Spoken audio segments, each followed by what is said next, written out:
امیر محترم دامت برکاتهم العالیه اوس یو څو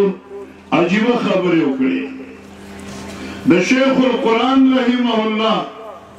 د هغې د محنت ثمرات دي او د هغې د هغه مقبول عمل کرامت دی چې دا دومره عظیم پنډال علامت دی البصر شرقا و غربا شمالا و جنوبا خلفا و قداما هر طرف ته چې ګوري ماشاءالله د جماعت اشاعت التوحید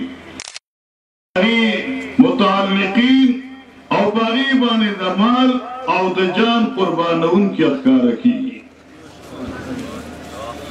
دا نه چې صرف دا پنډال ډک دی خو چې کوم خوازي دا لارې او ګلۍ ډکې دي چې کوم خوازي ماشاءالله د شیخ القرآن نور الله مرقده روحاني فرزندان درته ښکاري دا د هغې د محنت نتیجه ده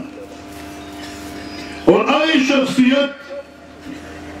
دارنګې زموږ نور اساتذه کرامو هغې چې موږ له کوم شی راکړی دی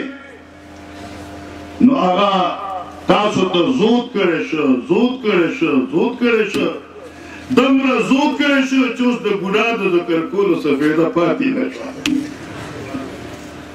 خو هغې موږ ته یو داسې عظیم شی حواله کړه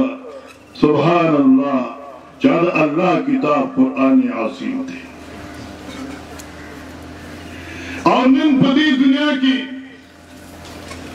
ځای په ځای خلک چغې وایي چې انقلاب دی او انقلاب دی